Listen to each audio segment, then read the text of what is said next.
inspire and empower women to lead. I'm your host, Kennedy Taylor, cybersecurity queen, foodie, and Miss Maryland 2023. Let's get to the episode. Hello, everyone. Welcome back to the Ladies Lead podcast. I'm here in Annapolis, Maryland with the owner of the Kinney Clinic, Dr. Erin Kinney. Hi. Thank you so much for joining us. Thanks for having me. I'm so excited to be on the show. Oh my goodness, I'm excited to have you. So tell me a little bit about your practice. So I specialize mostly in treating stressed out men and women that have some sort of chronic health issue, whether it's GI issues or hormonal imbalances or thyroid disorders, or they just don't feel like themselves. And we have patients come into the clinic and we spend a lot of time with them. So we spend usually an hour plus for the first visit. We ask them all kinds of questions about their health. We really listen. And I think that's probably one of the biggest things that's a little bit different from my counterparts in like the Western medicine world, is that we spend more time with patients. And because of that, we can dive a little bit deeper. And then typically we'll send patients for pretty in-depth blood work.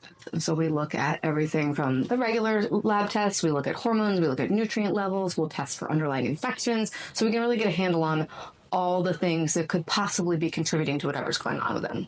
And then with all that information, we then come up with a plan with the patient. So I'm a big believer in, like, if we're trying to get better from anything, compliance is going to be the number one thing that's going to help someone get better. So you have to be like on board with whatever you're doing. So if someone says to me, I'm not open to, changing my diet at this point, I'm like, okay, we're going to have to find a workaround. If I were to be like, oh, I need you to cut out these 5 things, they're not going to do it. And if they're not going to do it, they're not going to get better. So it's really a joint effort. I'm like, hey, here's my recommendation, but let's figure out what's going to work best for your lifestyle and your needs. That's very different than modern medicine. It's pretty different, yeah. So what would you say is the biggest difference between the two? I think what I just mentioned, like spending a little bit more time. And the other difference is that, and I don't want to blanket this because there are definitely tons of, Western medicine practitioners that do this as well, but we are always trying to find the root cause. So my belief is that, in any alternative medicine belief is that the body has symptoms for a reason. The body's trying to tell you something's not right. And so instead of treating that symptom and suppressing it and being like, okay, we want to take something to make the symptom go away, we want to figure out why the body is giving us that signal and see if we can then give the body what it needs or take away what it doesn't need so that it doesn't send that symptom to us anymore. So that's really like the philosophical difference, is that we're really looking for like the root cause rather than like, oh, here's a medication to just, suppress the symptom. And right. Sometimes we do that as well. Sometimes I have patients that are really, really not feeling well and they're on a medication. They're like, I probably should go off of this. I say, no, let's stay on it while we're trying to look for the underlying cause. And once we determine that, then we might work to, remove a medication or make some changes in that area. Yeah, that's extremely important. I'm just thinking of any issue I've had with the doctor when I go into a physician's office and they'll recommend me to this doctor and then that doctor, and the doctors aren't really talking together. So it seems like you're a one-stop shop to figure out the root problem. Yeah, I mean, there are some things that I'm like, well, I'm not sure what I'm doing. And, and it can be really helpful to have specialists. But to your point, it's really helpful for your doctors to talk to each other. Because if you're going to a specialist for, let's say like joint pain, then you see somebody else for your digestive tract and see someone else for your hormones. And they're typically only going to look at the one thing. Like specialists are like very, very good. If you have colon cancer, you probably want to go see a GI doc that specializes in colon cancer, right? Because that's, something that, but you also have to consider that everything in the body is connected. So I sometimes like to view myself, especially with chronic health conditions, patients might have specialists on their team. I try to talk to them and reach out to them and, make sure that we're collaborating. And I kind of tell the patients, I'm a little bit like your quarterback. Like I'm the one that's going to be like, okay, I'm going to make sure that I'm talking to other people. I know what they're doing. And I might not know all the nitty gritty things about what the specialist is doing, but I can kind of help the patient, like look at the whole picture from a whole, so that we can kind of make sure that we're thinking about, okay, well, if we take that medicine for this symptom, what's that going to do to this system over here, and make sure that we're, taken care of in that regard. Absolutely. Again, something I think all doctors should be doing. Yeah. And I think, honestly, the problem with the way our healthcare system is set up is that the insurance companies, don't pay doctors enough. Like doctors don't get paid enough per visit, meaning that in order to run a business and, be able to keep being a doctor to see your patients, you have to see so many patients, right? And in order to keep the doors open. And if you have to see so many patients in a day, it limits the amount of time you can spend with someone. And when someone has complex health issues, you can't get to the root of things in 15 minutes. Can't. Sometimes I need several, 45-minute to an hour-long visits to really figure out what's going on with the patient. And so, in a lot of, my practice doesn't take insurance, which allows us to spend more time, and it allows us, to kind of do a little bit more for the patients, because So I think that's where the problem is. I think there's a lot of docs that kind of go into medicine. They're like, hey, I really want to help. I want to figure out. But then when they get into business, they're like, well, I don't really have the time to do that. So here's something that's going to help your symptom. And like, because they want people to feel better. Like all medicine, we all want people to feel better. But I think the system is broken. Right. Do you think that you don't take health insurance because of the nature of your practice? Are there other practices that take insurance that are naturopathic? So in the state of Maryland, naturopathic doctors are actually not able to be contracted with insurance. So I can't take insurance. But I will say, like, you know, as a business owner and for what I just said, wanting to be able to spend enough time with my patients, I probably wouldn't take insurance which I know is a tricky thing because obviously I want to help as many people as possible, but that's why I've been focused on, you know, I run a podcast. I try to put out a lot of information so that, you know, if I'm not someone that someone can work with financially, that they can still get some of those answers. And there are a lot of alternative medicine practices type of practices that can take insurance. Acupuncture, chiropractic. There are quite a few nurse practitioners that are starting to do a little bit of alternative medicine that will take insurance. So if that's kind of what you're looking for, you can still find it, which is really, I think it's great. I mean, ideally, I think in a perfect world, it would be great to have insurance cover all of this, but also for the insurance companies to make sure they're paying the doctors so the doctors can, you know, stay in business and be able to take care of the patients the way they want to. Right. I don't know how we fix that. You need to figure out how to fix it. One day. Or the powers that be need to figure. I don't know what the solution is. But did you know that you wanted to be a naturopathic doctor growing up? I always liked medicine. I actually wanted to be an emergency room doctor when I was little, and I loved the show ER, and I was convinced I was going to be just like, you know, I was going to be one of the girls that fell in love with George Clooney on ER. And then when I was in pre-med, I went to Vanderbilt and I was pre-med, and I worked in an ER for like a semester. I did like a shadowing thing, and it was terrible. Like they never sleep, and I don't do well without sleep. And I was quickly like, I don't know, that's for me. I had a couple of in high school, a couple of health things with Western medicine that I was kind of like, I don't know about that. And then after college, I went through a period of severe depression. I 6 months into working after college, I woke up. I didn't want to get out of bed. I gained 30 pounds. My joints hurt. I was crying all the time. And, I was in a place I hadn't gone to see anyone because when you're depressed, you typically don't want to reach out. My parents were like, you need some help. You're not doing well. I went to my general practitioner and, after spending a few minutes, he's like, oh, you're depressed. Here's a prescription. And I left that appointment feeling kind of discouraged, really? I don't know, maybe there's something else. And I was in therapy at the time, and my therapist actually referred me to a naturopathic doctor.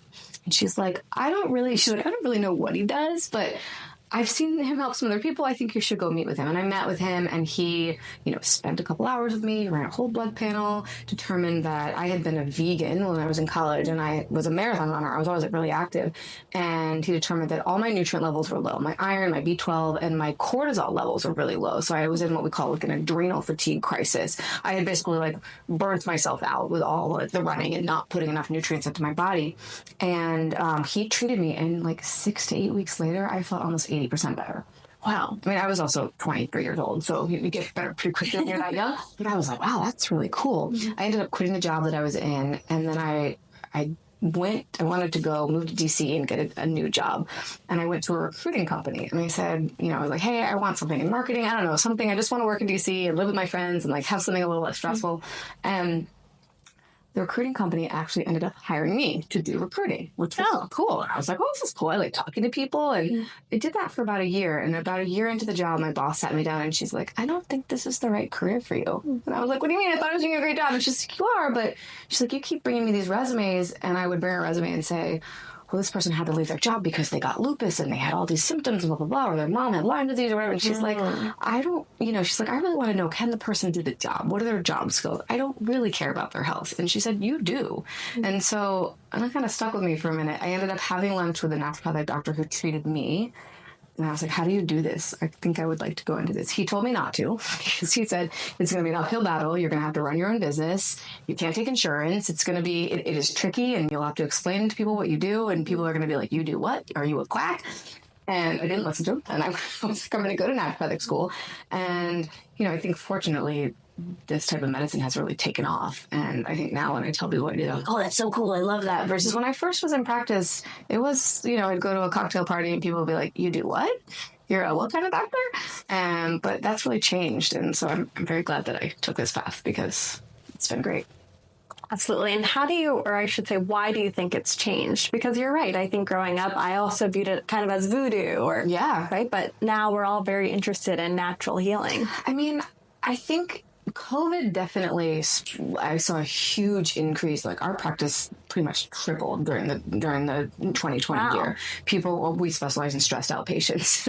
And so, everyone was super stressed and at home and worried about their health. So it was kind of but I think before that, the younger generations coming in have been interested in being healthy. Also, the baby boomer generation, they don't feel that great. And they're kind of, realizing maybe these Western medicine drugs aren't really helping me. I might want to try something else. And so I think it's just been kind of like a natural progression.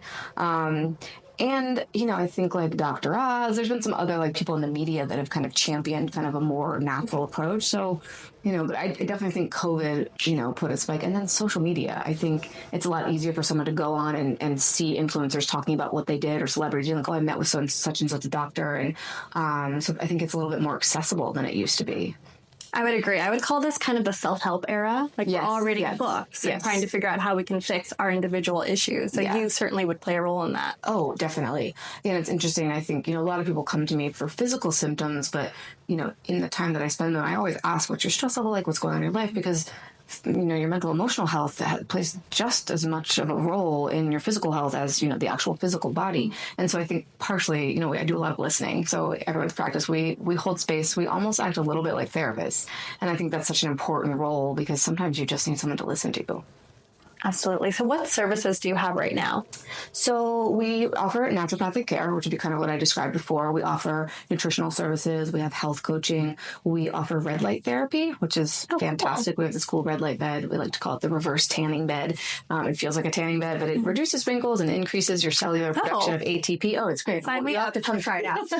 And then we do lymphatic drainage. We have a lymphatic drainage device. They're these lymph pants. They're super cool.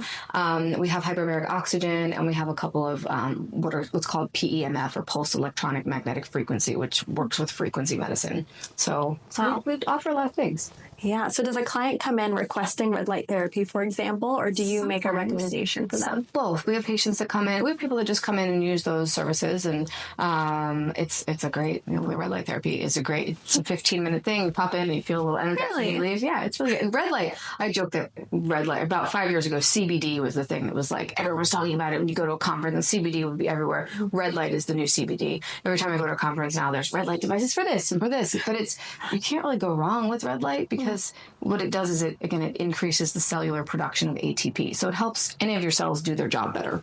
So if you're trying to grow hair, it's going to help the cells that are going to grow your hair. If you're trying to, work on your thyroid, it's going to help your thyroid. So, but I like when you can lay in the full bed because it charges all your cells. Wow. Yeah. Well, speaking of, you're obviously staying very current with new technologies that are helping your patients. Yeah. How do you think you're able to do that? I try to go to a couple conferences every year that kind of keep you up to date. And again, I'm on social media a lot. I do a lot of marketing and I put a lot of information out on social media. And, I follow a lot of people that are in the industry and everyone's always talking about the new stuff that's coming out. I listen to podcasts and, I think it's important to be up to date on what's available to help with healing. And while we're talking, for those of you living in Annapolis, myself and Lisa Ryan, Lisa Ryan, we are putting on this big wellness festival called WellFest in November. We just announced it, but it's going to be an opportunity for you to come and learn about all the different avenues of wellness and all the different things you can try. I think what's so cool in today's age is that there are a lot of different things that can help get you well.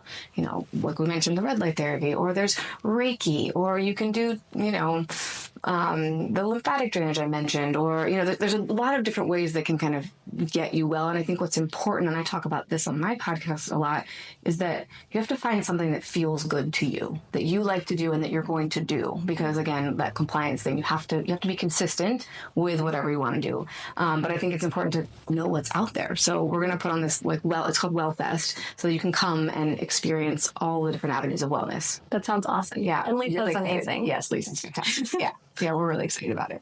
Good. You mentioned you were previously a vegan. Yes. So what do you eat now? What do you think is the best diet? Not vegan. No. Anymore. No. Same. So when I went to naturopathic school, it was funny. probably 90% of my entering class were all vegans. Wow. And when I left naturopathic school, I think there were only 2 vegans left. And there's not that being a vegan is necessarily bad, but in today's age, the stress that's on our body, we have such a higher need for protein, and it's very hard to get protein from a vegan diet. And I think a lot of the foods that a vegan ends up eating are a lot of the foods that have been messed up, like soy, GMO, corn, a lot of the things that are in a vegan diet. They're not the best. I also got introduced to Dr. Peter D'Adamo, who wrote the blood type diet, and I am the blood type that being a vegan is the worst thing you can do to yourself, which is why I got really sick and didn't feel well. I'm blood type O. Blood type O's do really well with a high amount of animal protein and not a lot of grains and not a lot of dairy. Blood type A's, conversely, they do really well being vegetarian or vegan. They don't digest animal protein as well. So, if someone who's blood type A and you want to be vegan, it's great.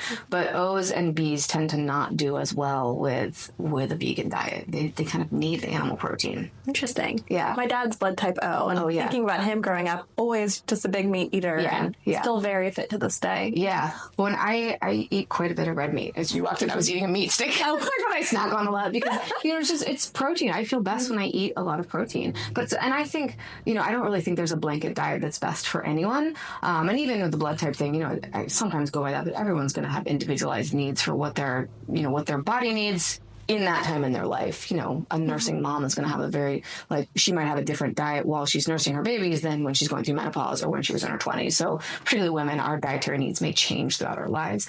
But I think eating a ton of vegetables is probably the one blanket advice that I would say is good for everyone. Like veggies you can't go wrong with veggies. And, some people need animal protein, some people need some different sources of protein, but veggies is probably the number one thing I would say. If you're trying to improve your diet, increase your veggies.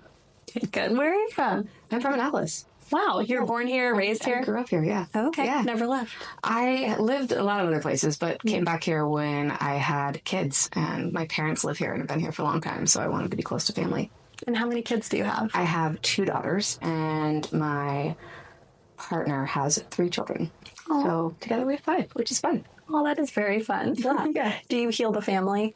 Yes. My kids it's funny, my kids don't like regular doctors. They don't like to go to the doctor. They sometimes don't even like me to do that. They're pretty anti. You're required to, right? With school? Yeah, they have, right? Yeah, but they don't like going. But yeah, my daughters are both really into homeopathic remedies and herbs and that's kind of what they had growing up. So they're used to that. Yeah. Good. I don't always treat sometimes it's hard to treat your family because you're a little too close to it. So they have other people they go see. Would you recommend for children to maybe try healing them with something natural before going for the Sudafed or whatever it is? Yeah, kids respond really well to natural medicine. And there's, sometimes it doesn't work, but it can be really helpful. Allergy season can be tough, but there are some good natural remedies that you can use for kids in particular. And again, usually when kids are younger, they're going to get better faster. We have more vitality the younger we are, so healing happens a little quicker. And sometimes the natural remedies is that's all they need. They don't necessarily need the full medication. Okay. I was on your website and I saw that you're called the stress expert, right? Yes. How did you get that title? Yeah. Okay, that's funny. A couple years ago, I had a friend. I was at yoga, and I was talking to another guy in the yoga class, and he's like, "Oh, I'm so excited! My wife just came and saw you, and I'm so excited she's seeing the wife whisperer." And I was like, "What is that?" And he said, "That's what we call you. We call you the wife whisperer." And I'm like, "What does that mean?" He's like, "Oh, all the wives going they start to feel better, and they want to have sex more, and then." Perfect. So that's I guess my underground tag title or whatever. I think I just started treating so many patients that were super stressed out with a condition called adrenal fatigue, and I think that was kind of what I like treating that. And the funny thing is, I've had a lot of stress in my life, and so I've had to learn how to deal with it personally. And I think a lot of people in the healing space kind of go through their own healing thing and then end up treating, the thing that they went through themselves. So I guess that's probably how I came up with that, or came with that title. Yeah. I was just with Bailey, who owns Fountain Flourish. Yes. And we're talking about how women are very stressed out because in this area, a lot of them are entrepreneurs, right? They're doing a lot of things at once. They're mothers. Yeah. So I imagine that you also have clients that are dealing with that, challenges on entrepreneurship. I would say a lot of my patients, they might be moms, they may not, but they run their own business or they have a big career, and it's just juggling a lot. And sometimes there's like a major stressor in their life, like, loved one passing, divorce, moving, kind of one of those. But sometimes it's just the like everyday go, go, go, go, go. And a lot of the things that I teach is that you're not necessarily going to change. Like, I'm not going to change the fact that I have children. I would never change. I love my job. I love running this business. Can it be stressful at times? Yeah. But the way we kind of help our nervous systems regulate and help our bodies heal is we just have to build in the downtime. You have to build. So we have the part of our nervous system that's the activated part, the fight flight, that gets turned on when you're stressed. And that could be, again, right now my fight flight is turned on because there's camera and lights and I want to be active. And it's good. Like, I want it to be turned on. It makes my brain sharper. It, helps with the interview process. But we don't want to be in that state all the time. If you're in that state all the time, you will eventually burn out. You will run out of the hormone cortisol, which is, we all think of it as like the bad, scary cortisol, but it's the hormone that gives you energy to deal with stress. It's the hormone that makes you focus. It's your anti-inflammatory. It's your natural steroid. So it's really important. But if you're spending your whole time in that fight, flight time, and you're not ever getting a relaxed time, your cortisol levels will start to fall and you'll have lower cortisol levels, which means then when you do get stressed, you can't handle it because cortisol is what helps you handle stress.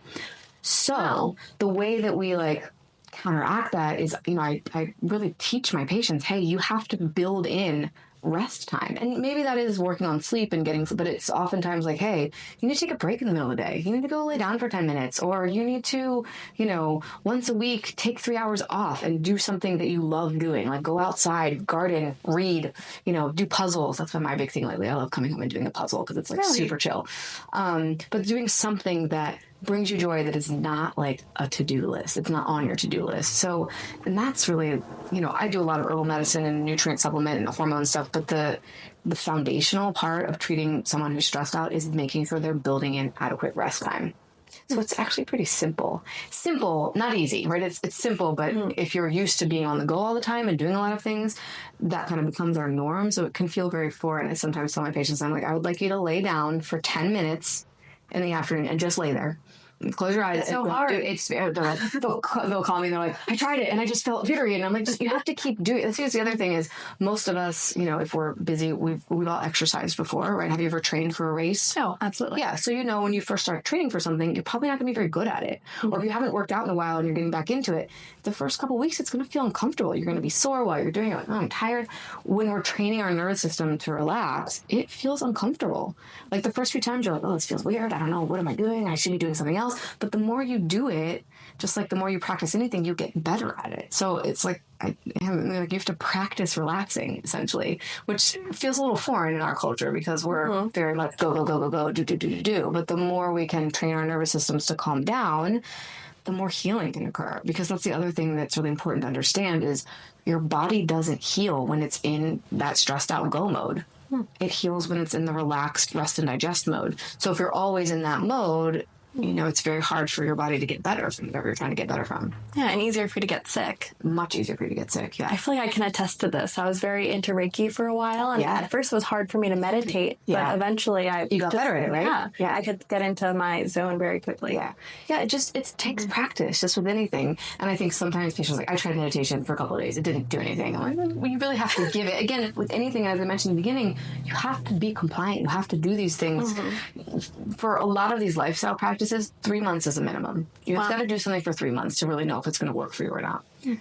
So that's why I like to find with my patients, let's find something that you actually are going to like doing. Because if you really hate it, it's going to be hard to do it every day for 3 months, right? Or for a period of time. So, yeah. Could you take me back to when you graduated, right? Did you start your practice right away or did you work under someone else first? I did start my practice right away. And I struggled with that for the first couple of years. In naturopathic medicine, you can do a residency. You're not required to. You can go out and start. I mean, we're not doing surgery. We're not doing really complicated things. And you're like, I knew everything I needed to know. My confidence was not there yet the first couple of years in practice. I was like, do I really know? I should have worked for somebody. But I'm really glad I did start my practice. I I ended up having my first daughter in that like second year in practice. So it was nice that I was not working for someone else because I could do what I needed to do to be a mom and be there for her. But it was definitely a little tricky at the beginning, like going right into running my own business. Oh, I bet. Yeah. And how many years has it been? 12 years. Oh my goodness. Congratulations. Yeah. That's so many years. Yeah. My daughter is about to turn 11 and she was, Wow. Yeah. Okay. What have you learned over the last decade? Oh, I've learned a lot in running a business, and little things like different marketing tactics. But I think I've learned probably that trusting, like in my clinical practice, trusting my intuition has been the thing that's been probably the most. When I trust my intuition when I'm with a patient, I always get it right. And I think with anything in life, when you trust that little voice and intuition, and I have a really strong intuition, but sometimes I don't listen to it. So I've learned that the times that I don't listen, I'm like, I should have listened to that because I had the voice and I didn't hear it. But yeah, I think that's probably the biggest lesson is that when I trust my intuition, things tend to go better.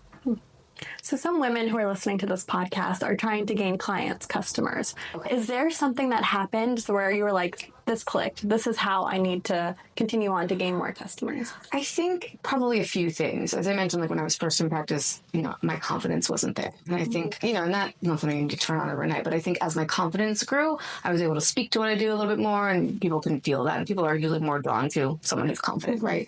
I did niche, when I first went in practice, I treated everything. I was like, oh, come in, I'll treat heart disease and this and this and this. But I did, when I kind of realized I really liked working with kind of the stressed out patient population with XYZ, when I kind of niched and started doing that definitely started attracting the people that I wanted to work with.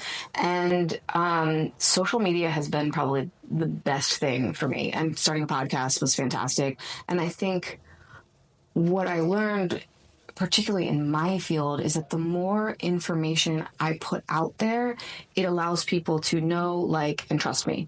And when someone is making a decision, particularly about healthcare, you want them, like, I want my patients to have trust in me. If they don't have trust in me, it's not going to work, right? But if they already, like, most of my patients will call and they're like, hey, I've been following you for a couple of years. So they're like, I love your videos, I listen to your podcast. They've been, and so they already have developed that trust. And so it's pretty easy for them to, become a client. That's a great point. And I think, I've taken a lot of like masterminds or business trainings, and usually the message that I get from those courses is like, be yourself, like be 100% yourself and show up regularly, whatever your marketing thing is, like make sure it's consistent. Just like with health stuff, with the business, you have to be consistent. And I've sometimes struggled with that, but more or less, I think I've tried to be pretty consistent with putting stuff out. And wait, there was one other thing, and being consistent and then speaking, giving the information that your perfect, your A-grade client wants. And I think sometimes in business, we're scared to like give away too much. Like, oh, I don't want to tell them that, especially in the service industry. Like, oh, if I tell them too much, they might not come and see me. But it's the opposite in today's world. The more you tell people, they're going to want to come see you because they're going to trust you. Because they know, they're like, oh, that person knows what they're talking about. So I think it's like, share your magic, put it out there, like be yourself and be consistent. This applies to so many women and me. Yeah. I mean, I think the more, and the world always needs more of you. Like, I think that's the other thing. Sometimes people are like, oh, I got to do what other people are doing. This trend on social media, I got to do this. But like, great if that's something that's you. But if it's not you, like, be you. Right. Have you thought about opening another practice? Yes, but I don't think I want to do that right now. At some point, maybe. It's more than just you working here. Yes. We have another naturopathic doctor. We have a nutritionist. We have a nurse practitioner. So we've got a really good team of people right now.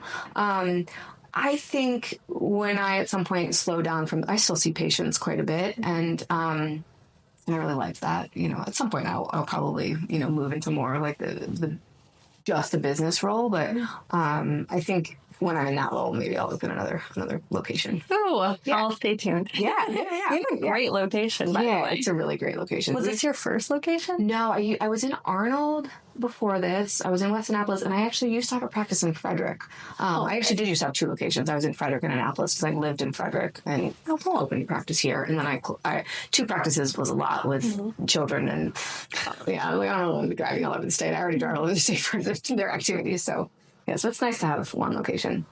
Good. Well, May is Mental Health Awareness Month. Can you talk to us a little bit about how you balance your mental health with your business and your children? Yeah, I mean, so I really try to practice what I preach and like making sure I have enough downtime. There have been times when I didn't do that. I think particularly during like 2020 and 2021, I got divorced in 2019 and 2020. So I was going through that. I was going through a lot in my personal life and running a business that was rapidly growing. And at that point, I didn't have great support. The business didn't have like what it needed to grow. So that was a really stressful time. And I was not taking time for myself. And my mental health was suffering. Like I was not in a very good place. There were some mornings where I would cry on the way to work and I would sit in the car and I'd be like, all right, I'm going to put on the show. I'm going to go in there and I would like muster all my strength and I would like come in and I would like give everything to my patients. And then, I'd work really long days and I would go home and I would just collapse and fall asleep and get up and do it over again. But I wasn't doing that well. And it was actually one of my staff members was like, Erin, you're not even taking lunch. You need to leave. So I was like, oh, you're right. I'm not doing the things I need to do. So, and sometimes you fall off the wagon with that stuff when you're going through really intense times. It's hard to keep up all the practices. But now, I definitely leave the office for at least an hour every day. Mostly that will include me laying down for about 10 to 15 minutes. That is like the greatest little reset practice. And it's such an easy thing to incorporate. It's like you don't have to go anywhere. It doesn't cost any money. You can even go in your car and just lay the thing back. I don't do much work when I leave the office, but that's because I have a really good support team and stuff. Like I don't have to do much outside of the office at this point. I still do a little bit, but I think that's been helpful. And like I said, my current favorite practice at home is I do puzzles. I always have like a 1,000-piece puzzle going. And so I come home and to kind of decompress, I'll work on a puzzle for 30 to 45 minutes. And I don't know, it works for me. It's been my favorite thing right now. Finding what works for you is important. Yeah. And exercise. I think like walking, I like to walk and do yoga. And I think keeping those in my, and I don't do that every day, but like keeping that in a regular practice is super helpful for my mental health. And I think, I'm sharing these tips. These are what work for me. And, when I'm working with patients, we're always trying to find like these lifestyle practices that can help them balance their life. And it's going to look different for everybody, right? For some people, it's going to be, hey, I'm going to get up and go to a HIIT class every morning. Other people, it's going to be, I spend time in my garden, right? So I think it's important to figure out like what's going to work best for you. And sometimes it's nice to have someone help you figure that out. Absolutely. Yeah. So in 5 years, what do you think will change here? Oh, in 5 years, probably we will continue to grow with more practitioners. My hope for this location and this business, and I don't know about other locations, I haven't thought about that too much, but thank you for bringing it up. Now I'm going to think about it, is that we will expand, we're on the top floor, it will expand into the bottom floor and bring in more like services, like maybe a sauna and a cold plunge and more kind of like in the we call it biohacking, all these different things. So that would be probably what I would hope for this location is that we'd have kind of more wellness services that you can come and access. Again, you have a great space. There's a lot that you could do here. Yeah. Good.